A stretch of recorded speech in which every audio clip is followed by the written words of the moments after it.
Good morning and welcome from Matosinhos, Portugal, from the European Forum for Disaster Risk Reduction, which has taken place over the last 3 days. We are in the third day of meetings and deliberations. I would like to welcome you to the panel on strengthening governance in landscape fire and boosting citizens' awareness, which we'll discuss in the next 1 hour very important questions of fire management. We have in our presence, and we have 4 panelists who will be addressing these questions, all with long-term experience and expertise in knowledge in fire management. They represent Agency for Integrated Wildlife Management in Portugal, Pau Costa Foundation in Spain, SAFE Cluster from France, and finally Global Fire Monitoring Center from Germany, which is actually having great experience in globally. Fires burning in natural and cultural landscapes are increasingly threatening ecosystem services that are essential for securing lives, livelihoods, health, and security of humans and their environment. With accelerating impacts of climate change and widespread land degradation, the vulnerability of natural ecosystems, land use systems, and human habitats is increasing. This trend goes along with secondary effects of fire, such as land degradation, erosion, floods, threats arising from fires burning on lands polluted by waste, chemicals, radioactivity, and remnants of conflicts, such as unexploded ordnance. The year 2021 has experienced unprecedented and severe and disaster wildfires in Europe and elsewhere. One can just recall that in Greece, 120,000 hectares of forests have burned this summer. In Yakutia, over 170,000 square kilometers of taiga have burned this year. This area is the area of combined territory of Greece and Denmark. This just gives you the scale of and the enormity of the damage caused by fires. While there have been advances in fire management in some countries, there are still barriers preventing sharing of scientific and technical knowledge and good practice between agencies in different states. These barriers have resulted in some agencies being unintentionally not aware about technical information and advancements that they could utilize for enhancing governance to develop greater national resilience and preparedness to wildfire. This side event will present and discuss the achievements and prospects in cross-sectoral fire management. The event refers to the outcomes of the 7th International Wildfire Conference in Brazil 2019, which concluded that the paradigm of addressing the problem through individual and disconnected services and actions in fire prevention and suppression should be reframed. United and integrated planning must ensure that and strengthen societal, environmental, and economic resilience to landscape fires by addressing risk governance and ownership, dialogue of knowledge, including traditional and indigenous knowledge, socioeconomic innovation in rural landscapes, strengthening local action, and creation of resilient ecosystems and communities.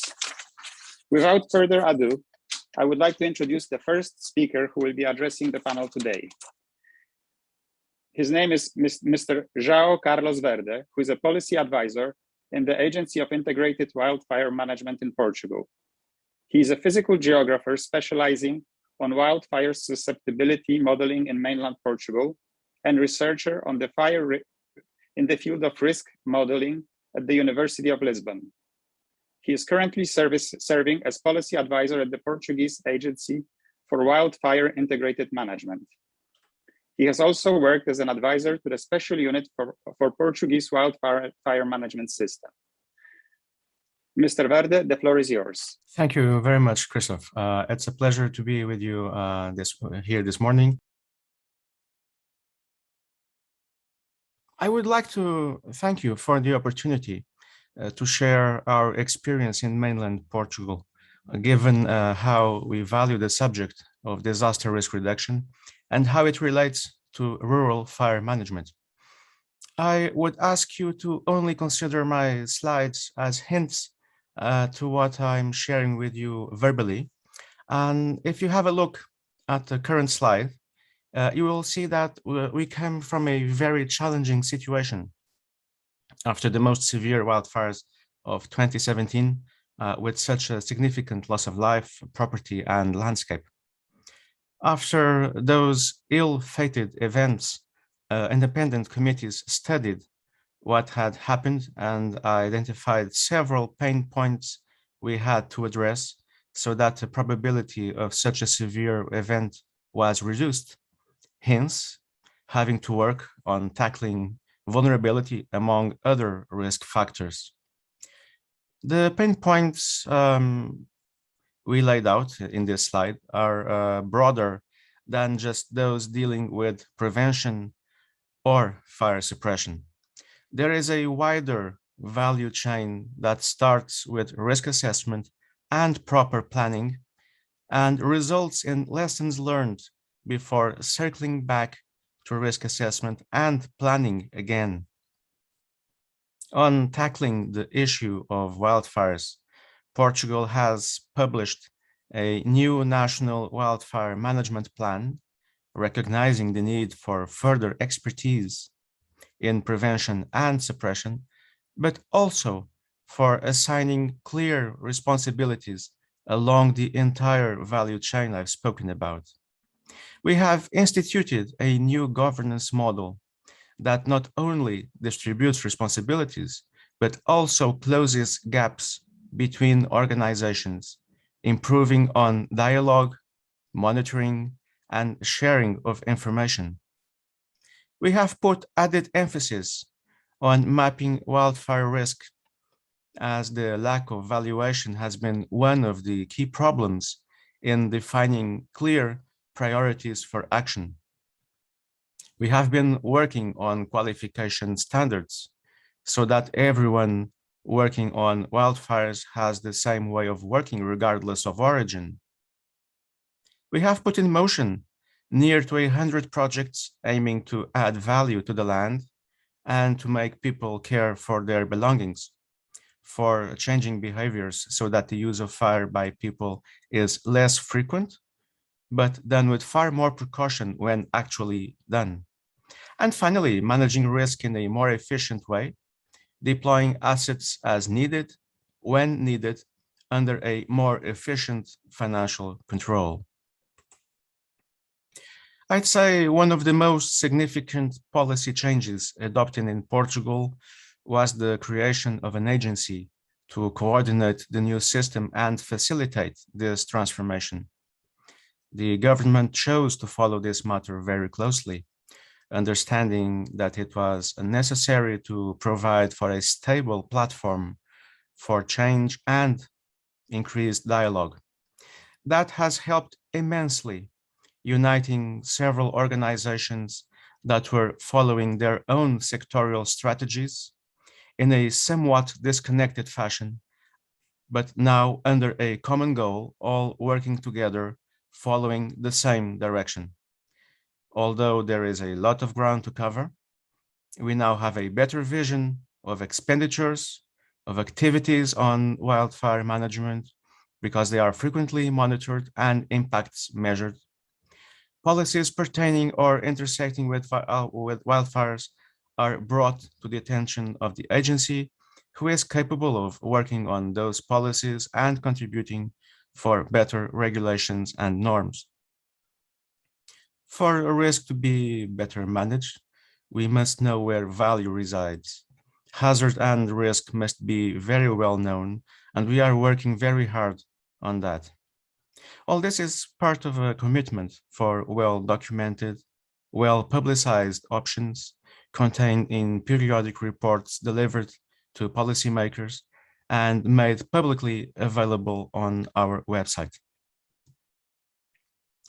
From the early start of our journey, as a group of organizations, it became clear that expertise had to be more focused. While permanent communication and dialogue had to be guaranteed, there had to be two standing partners to focus their attention on what they are most capable at. On one side, rural fire management, with the National Forest Authority working on adequate risk management and dry firefighting, supporting also the forest sector. On another side, the protection from rural fire side of expertise with civil protection working on protecting people and their livelihood, that being understood as a non-transferable state function. Having these two main focus points of expertise, all other organizations have roles in supporting the entire value chain that I mentioned earlier. Under this construction, the agency, while facilitating system operation and coordination, serves also as an entry point for all exchanges on the subject of rural fire policy and strategy making. We understand, of course, that there is still a lot of ground to cover. Changing landscape and behaviors is not something for the short term or to be taken lightly. We are fully aware that this transformation will take many years to complete. We are actually changing the way organizations work, altogether doing that work. We are changing the perception people have of how risky their behaviors can be on a less and less populated rural landscape. But this is also a key policy change in Portugal that the national plan has brought to light, in that we have reached an equilibrium in the investments made in prevention and suppression, bringing down the amount put on suppression and increasing what is now invested on prevention, which naturally has an impact on risk reduction, given how this rebalances the risk equation. Creating and securing value, furthering transformation, working for international standards on wildfire management, and having a better planning and risk assessment are vectors we are extremely keen on. The challenge we face and have been working on is, however, not exclusive to Portugal, as several other European countries have to deal with a similar risk, and even less fire-prone countries are now having rural fires demanding further attention. In reducing this risk, we firmly believe that an international framework laying out some tenets and even some operational standards would be of service for enhanced cooperation and exchange, under the assumption that landscapes themselves have no political borders and there are many advantages in having common goals and similar ways of working on prevention and suppression, even though we would naturally have to consider any cultural or historical factors that could lead to adaptation of such standards.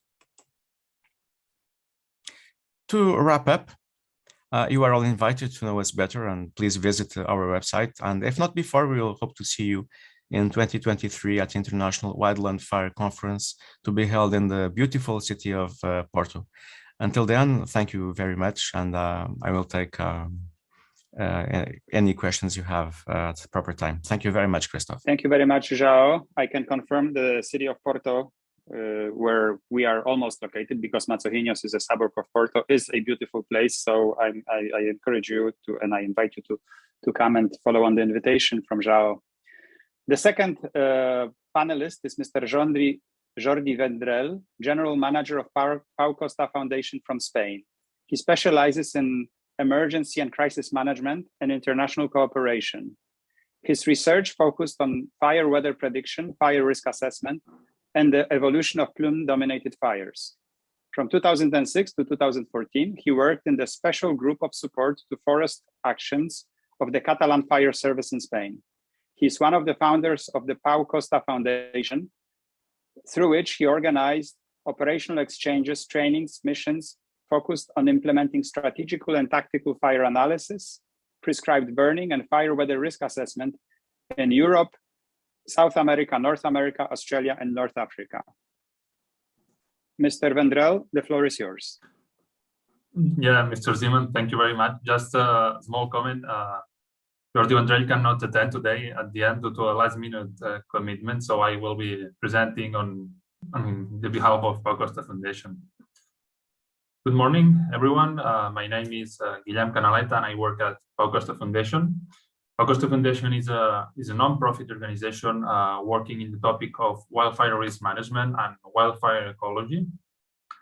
And one of the actions that we have been doing these last years is to transfer the FireWise concept created in the United States into the European context in order to raise risk awareness among the population that is exposed to the wildfire risk. So to put context in the actions that I will be commenting in the next few minutes, back in 2017, Pau Costa Foundation signed an agreement with the National Fire Protection Association from the United States of America, who is the organization that initially created and implemented the FireWise concept and methodology. And we signed this agreement in order to transfer the lessons learned and all the knowledge generated in these years into the Spanish context to raise a wildfire risk culture among the population of our country.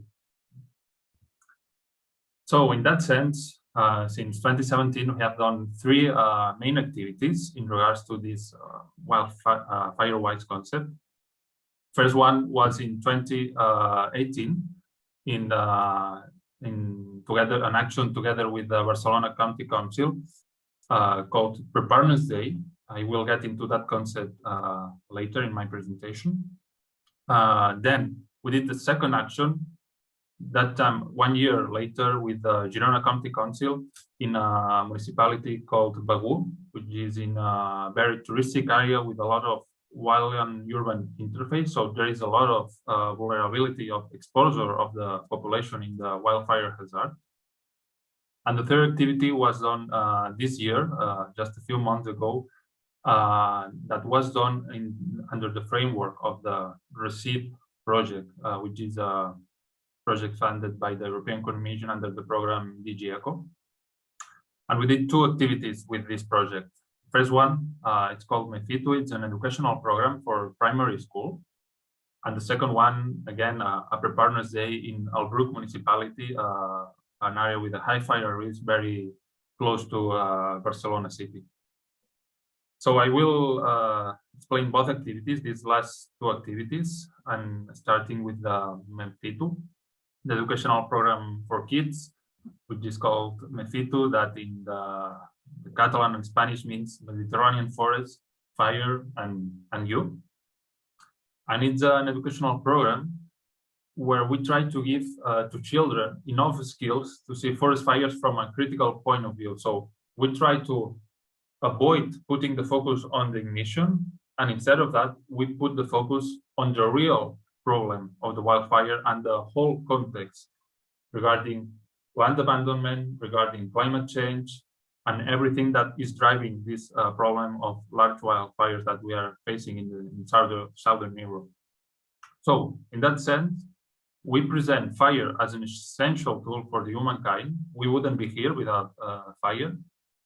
Then we make this step from fire as a friend of the humankind to the problem of large wildfires and land abandonment, fuel accumulation, and all the socioeconomical processes that led to the wildfire problem. And then we present forest management as a tool for the prevention of large forest fires. So the program is lasts 1 day, and it has three main activities. The first one is just a presentation in the classroom.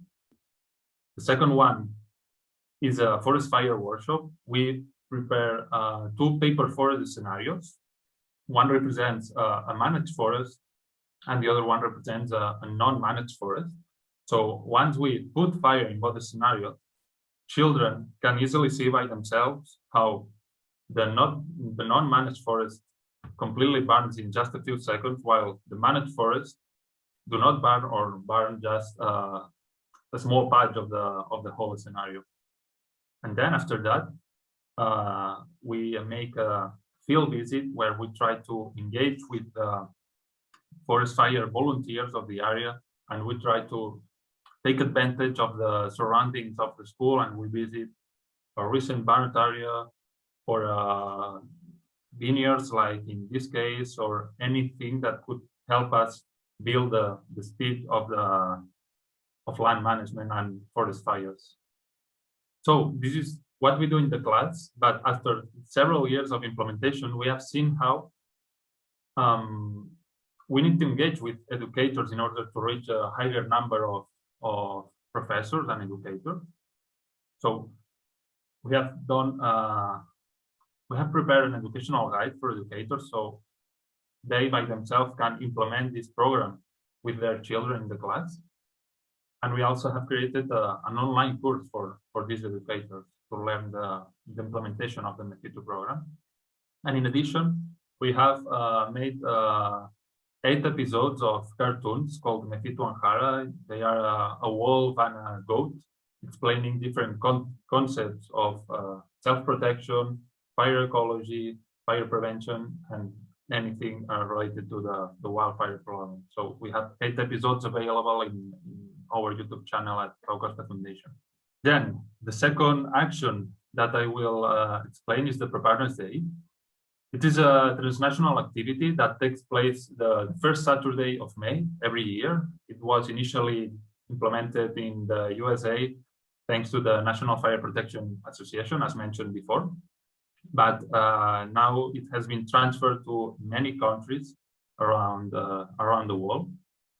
The objective of this Preparedness Day is to engage with the exposed population and make them to undertake risk reduction actions by themselves. Okay, so this can be done through many different activities. We have organized door-to-door for risk communication, like the one you see here in my screen. But a lot of different activities can be done to engage with population, like field visits to make a risk analysis, or, for example, co-creation meetings to find solutions for each community to make risk reduction actions. So I will explain what we did a month ago in Albrook municipality near Barcelona city. We did the Preparedness Day in a community called Montserrat Park, exposed to westerly driven fires. And we did a door-to-door with the collaboration of the Forest Research Center of Catalonia, Civil Protection, the Fire Service, the Barcelona Region Council, and the Catalan Police. We met together in a meeting point and we did a briefing in order to agree with the messages in terms of fire risk and preventive measures, just very simple measures. This is just a first step to engage with population. And we also assigned groups. We made different mixed groups with one member of each of these agencies. And we did that because we think that it creates more impact into the neighbors that see all of these people at their home. And on the second hand, because we think that it's a good way to reinforce their collaboration as different agencies working for wildfire risk management. We also prepared supporting material like a leaflet, a map of the area, and a frequent questions sheet. Then we did the door-to-door in the Montserrat Park. We assigned a set of streets to each group in order to avoid repetition and to ensure that we reached all the houses. In the end, we reached 300 houses, more or less, in 2.5 hours, where we could establish a conversation with 40% of these 300 houses. The rest, the 60%, were empty, and we just left the leaflet there under the door. And at the end, we gathered together again in the meeting point to make a debriefing and share the lessons learned of the different groups. So what do we have now beyond the Preparedness Day? We see the Preparedness Day as a very first step with the community, first interaction with them to communicate the risk and very simple self-protection actions. but now this is just an action, and it should be monitored and followed. So next step should be to make a risk analysis together with them at the community level, make an action plan with them, and execute these measures in a collaborative way. Okay, this is not easy, but what should we do to accomplish this action plan? First one, I think that it's key to engage and involve the city council. It is already involved, but it is something very important in order to continue with this Firewise concept. And the second one is to identify the so-called local champions of the community. These are people that it's already engaged in the wildfire risk problem. They are already aware, and these people is the one that should be able to engage his neighbors in order to make them understand the challenges and execute the measures to reduce the risk altogether. Okay, these are the main points in order to go further with the Preparedness Day concept. And well, this is everything from my side. Thank you for your attention, and of course I will be happy to answer any questions you may have. Thank you, Guillaume Canaleta. I do apologize for not catching your name. It's no the third day of the meeting, and sometimes messages do not quite pass. So, so it's my mistake, my fault. Sorry. But thank you very much for your very interesting presentation. As time is pressing, I will very quickly introduce the third panelist today, Mr. Michael Boer from the SAFE cluster, manager of the European Fire-In project. He is French, civil and geotechnical engineer with a diploma in advanced studies in fluid mechanics. Besides serving as a senior firefighter officer of the Upper Rhine Fire and Rescue Service, he served from 2011 to 2019 as Secretary General of the International Association of Fire and Rescue Services. He is also responsible for cross-border cooperation with German and Swiss emergency services under the aegis of Franco-German-Swiss Upper Rhine Conference. He has also shared his experience during missions to People's Republic of China from 2014 to 2016. The floor is yours, Mr. Boer. Yes, good morning, Michel Boer, manager of the European project Fire-In, and I talk about enhancing citizens' awareness and disaster risk reduction. Fire-In, what is Fire-In? This is a European project, Fire and Rescue Innovation Network. Is composed of 14 partners, and the consortium is led by SAFE Cluster France. The main objective of Fire-In is to improve the national and European fire and rescue capability development process by fostering innovation in this domain and promoting innovative solutions to recognize needs. Fire-In addresses the concern that capability-driven research and innovation in this area need much stronger guidance from practitioners and better exploitation of the technology potentially available for the discipline. You can follow us on our internet platform, firein.eu. We are on LinkedIn, on YouTube, and on Twitter. Fire-In has 5 thematic working groups: search and rescue, emergency, medicine, structure fires, landscape fires, natural hazards, and civilian. 3 main identified needs by the consortium of the project: improving awareness, preparation, and training of the population based on the observation that in the event of a major crisis, the civil protection response is hampered if the population is not prepared. Secondly, common procedures, interoperable tools for sharing information, and common inter-service and inter-border training, tools and procedures for information and data sharing with the population and field workers in real time during the crisis. An overview of the capability challenges identified during the workshops. About the community involvement. We must change the paradigm from we, authorities, will protect you, to you, citizens, should be actively involved.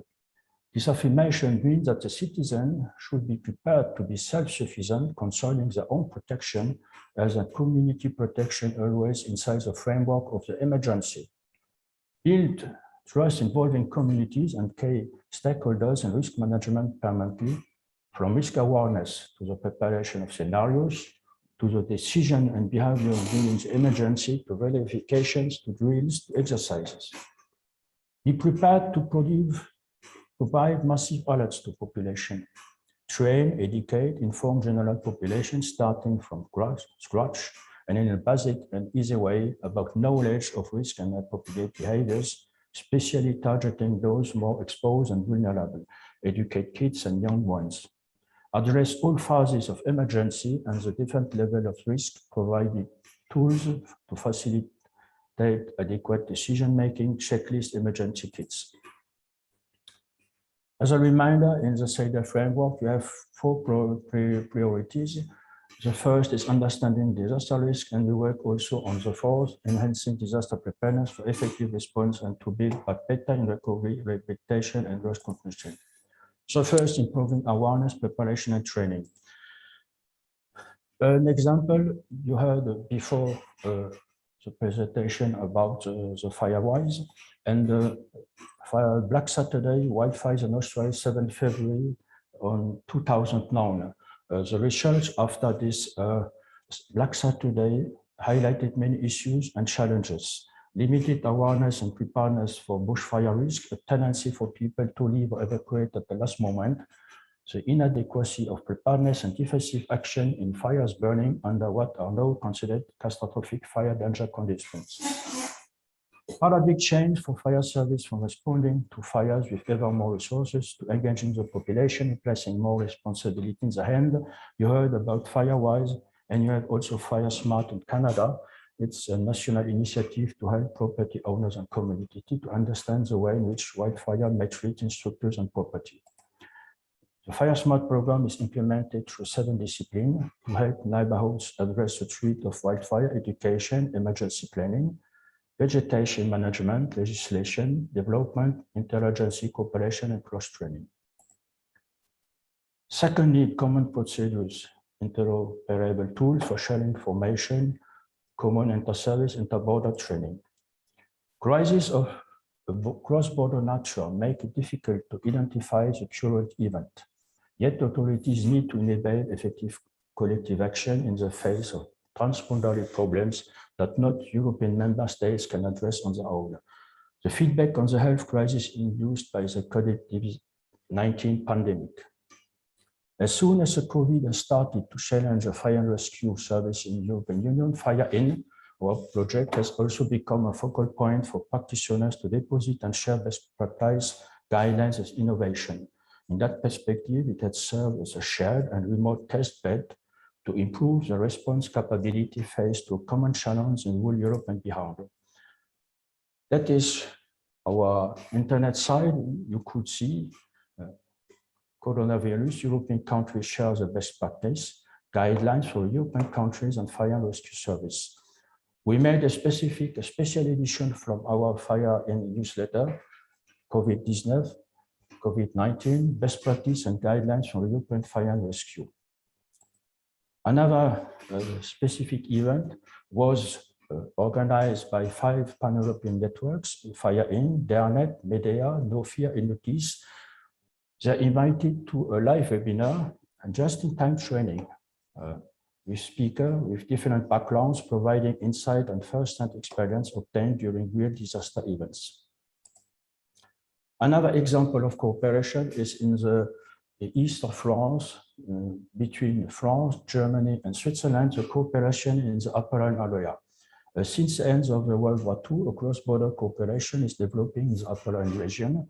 Remember 1986, the accidental fire of the Sanders warehouse and pollution of the Rhine River that boosted the organization. Following the accidental fire, a working group disaster relief assistance has been set up to organize cross-border relief for the risk to which the Upper Rhine region is exposed. On November 1991, creation of the Upper Rhine Conference, Franco-German-Swiss Conference of the Upper Rhine. The conference becomes a central organ of information and coordination of cross-border cooperation in the Upper Rhine with 12 working groups. The objectives of the Upper Rhine Conference worked out by a group of experts improving communication between the three countries, rescue on the Rhine, intervention and staff cleanup, trinational exercises and radio communication. An example what is made, dictionary French, German, Swiss in 3 languages. You can find such form in the dictionary in German, French, and Switzerland. We have a trinational warning sheet for operational centers mutual information. This sheet is in 2 languages, in German and French. We work together, we make training. You can see it is during exercises. The third need is tools and procedures for information and data sharing with the population. And for that, I take the example of a flash flood.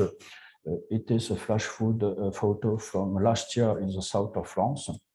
And what was outcome of the working group? Generally shifting of the awareness to living with a risk acceptance from the same as in wildfire. We protect you citizens. To you citizens need to be fully involved. And that is done by access of the public to emergency plans, information on risk like flash floods, dike breaches compulsory if a person buys a property or builds a house, involvement of the private sector into the planning process to use synergies between governmental institutions, other public authorities and the private sector. The public should be engaged into pre-disaster awareness projects such as river cleaning, and liaison person in case of disaster should be identified within the community. Information of the public with concrete risks broken down on the area of affected households and companies required with advice how to mitigate risk. Training of the public and awareness raising projects with children since they are good as multiplicators within the family. Training of all groups involved and hit by the flash flood in the same language and a simple way to read data. Raising preparedness in the community starting from schools. Standardization of public information throughout Europe. This can be done via private mobile phone apps with standardized information, advice on risk mitigation measures via specific channel on the radio and TV for crises with similar information. An example, what is done, a current project in France, Project Puma X, Universal Multi-Alert Platform. The need is to search and visualize all available information, to process the data for decision support, to visualize information in a synthetic way, to mobilize the required resources, and to alert citizen in danger in a targeted way. You have the multi-alert platform, Puma, and you see all what you need and what you can use: hypervision, supervision, hardware, resource management, remote alerts, cartography, dynamic plans, and vigilances. The last is an example of a company, French company Predict. They have an app, My Predict, which is a decision support system with a cartographic support exclusively for individuals, My Predict application. After an access analysis of the risk in the community and preventive instruction adapted to the extent of the phenomenon, and that is for each citizen. Thank you. Thank you very much, Mr. Bauer. That was very informative presentation and very comprehensive, also showing how important international cooperation is. And you are very well positioned geographically in the Upper Rhine to be working with Germany and Switzerland. And I think it's also excellent that you are prepared to share your experience, as I said, with China, but also with us in this, for example, in this context. It's most impressive. Now, the last panelist today is Mr. Johann Georg Goldhamer, who is the director of Global Fire Monitoring Center based in Freiburg, Germany. It is a part of Max, or it belongs jointly to Max Planck Institute for Chemistry and the Freiburg University, where he holds professorship for fire ecology. Global Fire Monitoring Center coordinates the Global Fire Wildland Fire Network, which is serving the science policy practitioners interface and supports the development of national fire management policies based on the concept of integrated fire management. He also coordinates inputs of the Global Wildland Fire Network as a voluntary commitment to the implementation of the Sendai Framework for Disaster Risk Reduction 2015-2030. His center also, I must say a little word for Prodomo SUA, is one of the key centers, scientific centers working within the network of Europa Major Hazards Agreement of the Council of Europe. Mr. Goldhamer, the floor is yours. Thank you very much for introducing the Global Fire Monitoring Center, and allow me now to share the screen. I hope you can see it. Well, and in my presentation, I would like to report about the advances in governance and landscape fire management, focusing on Eastern Europe, Caucasus, and Central Asia. And I will address 4 levels of challenges and achievements: the community, the national, the regional, and the international and global levels. And not having been aware if this would have been introduced in the earlier presentations, I think it's adequate to very briefly show to those who are not familiar with the issues that we are experiencing an increasing wildfire risk in Europe or in the whole of Eurasia, which is not only related to climate change, but has to do with the change of land cultivation, and especially the rural exodus with the consequences on increasing flammability of our rural landscapes. We also need to be aware that the use of fire in our rural lands, especially in Eastern Europe and Central Asia, includes excessive agricultural burning, which is leading not only to environmental pollution. Here you see the model of distribution of black carbon from agricultural burning to the Arctic region, but also threatening local communities. We do also have very specific problems in this region of Eastern Central Eurasia related to the heritage of former conflicts, to industrial pollution and industrial accidents. And this is requiring very specific approaches in fire management.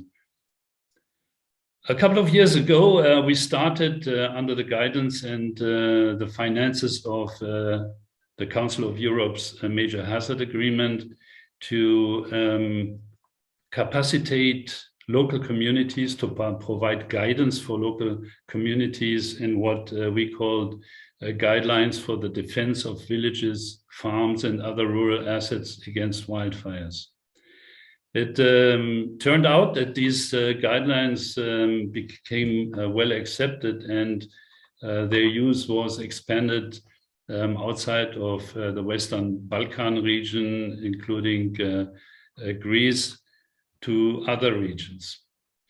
Now, these guidelines provide basic information about how people should act to be prepared to defend their assets, their homes, the families, the people, the communities against fires. So illustration for these guidelines vary from the cultural context. Here you see the Mongolian version of the guidelines, which are using quite different illustrations in order to raise the awareness of local people and assisting them to identify themselves with these guidelines. Here you see the Ukrainian version. While the guidelines, the contents are more or less the same, the illustrations indeed vary from country to country.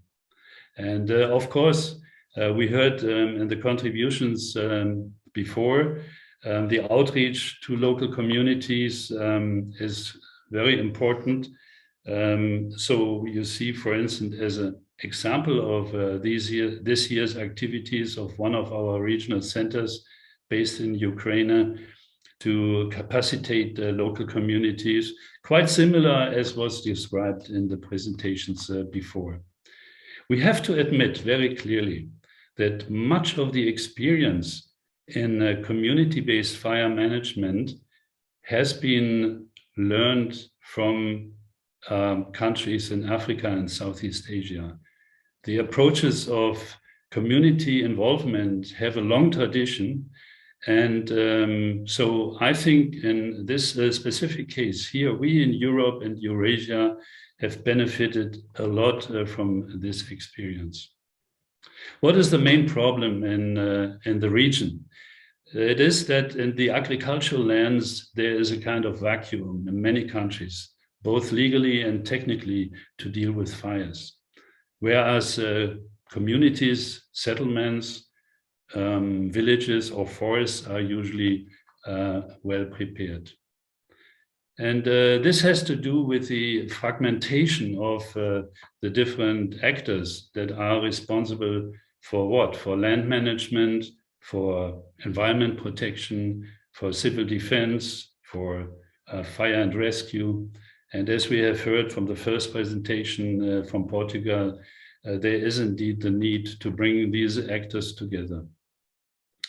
In the outreach work conducted under the finances and projects of the Council of Europe and the Organization for Security and Cooperation in Europe, the OSCE, we started to use this combined bidirectional approach in supporting the development of national fire management policies.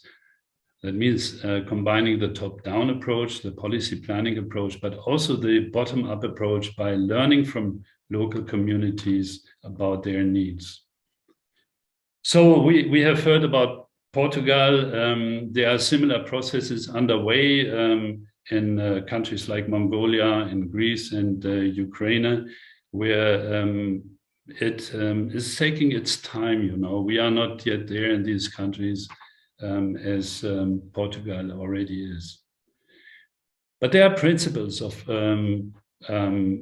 proposed agencies that would take a similar role of national coordination. And I'm not going to read all these details, but it has to do with the task of these agencies to work at inter or transdisciplinary level, to be innovative, to define holistic and integrated and inclusive approaches, and to challenge the partners and participating agencies to be coherent, cohesive, and coordinated. At regional level, intergovernmental organizations are playing a role of increasing the cooperation, the transboundary or cross-boundary cooperation in fire management. And there are now a number of experiences over the last decade where countries have been brought together from different cultural and environmental contexts. And for this purpose, the Eurofire competency standards, which have been developed under the EU Leonardo program in the early 2000s, are meanwhile applied in more than 22 languages. Regional cooperation also means that countries are sharing common phenomena like weather and climate, so regional fire early warning and fire danger rating systems are in place or are being further developed. Going to the global level, we see that we have international actors, especially in the United Nations family. They are listed here on this slide, who have developed voluntary guidelines for fire management in support of development of national policies. And also the United Nations have been offering fora or forums on cross-boundary fire management to enhance the dialogue like happened in 2013. The World Meteorological Organization is looking very much into the science and the utilization of scientific knowledge in what has been mentioned here. And in addition, we have international actors, civil society organizations that are partnering with the UN and multilateral organizations, notably the Global Wildland Fire Network and the Interagency Wildland Fire Advisory Group. It has been mentioned in the first presentation that the last conference, the last International Wildland Fire Conference, came up with a number of conclusions. And one of the conclusions in the Campo Grande statement was the request for a United Nations instrument to enhance the cooperation between nations and globally. And exemplary, I would like just to mention a few. This is not complete. Actors of the UN family. And earlier this week, we had a dialogue with the International Civil Aviation Organization, which has a task for normative and regulatory role for setting international standards. It's a new, let me say, actor in this family. And the recommendations pointed out that the idea of having or working on the development of an international landscape fire management framework indeed is timely. And let me finish with a reporting back from the World Forum on Democracy 2 weeks ago at the Council of Europe, where we discussed the question of democracy and responsibility of society to actively contribute to disaster risk reduction. And as a last, I would like to quote John F. Kennedy. Most of you are aware of what he said in his inauguration speech. Do not ask not what your country can do for you, ask what you can do for your country. And well, with this, I would like to thank for your attention. Thank you, Professor Goldhamer, and thank you for such inspirational quote at the end. Also, I must tell you how grateful I am that you mentioned how much work is being done in the Council of Europe, both through Europa Major Hazards Agreement, but also you mentioned the World Forum for Democracy, which was held last month. Also, I was very inspired by all of your presentations because it shows how much important work has been done in this area in the last decade and how much things have moved forward, which is a reason for hope, because in so many areas we are frustrated seeing that a lot is said but little is done, whereas here we can see specific action being taken, which is really encouraging to see. We've heard very inspiring 4 presentations, but the time is running short. We have used 55 minutes of our time. I've looked at the question sheet and I've seen nothing. So I would like to pass the floor. To Madam Ospanova, who is going to say some concluding remarks. The floor is yours. All right. Thank you very much, Mr. Zajman. I am representing the Organization for Security and Cooperation in Europe, and specifically environmental cooperation. And I will provide just a few wrap-up points that I think are important to highlight. Thank you, first of all, to all the panelists for very informative presentations. I believe that highlighting community approaches, bottom-up and top-down approaches, and particularly important investment and initiatives that are currently being implemented in this area are very important, especially in the light of the overall topic today. So just to reiterate, Mr. Verde highlighted the importance of dialogue and including focus on the very specialized expertise and providing a very good example of Portugal as the first country in Europe that successfully established an institution and agency with a mandate to coordinate the measures in wildfire management of all state actors, including budgetary considerations as well. Then Mr. Canaletta actually provided very good examples of community preparedness, including educational programs and work with school children and investment in trainings for educators and cross fertilization and exchange of best practices from the National Wildfire Prevention Association in the US and expansion and promotion of the FireWise practices at the community level.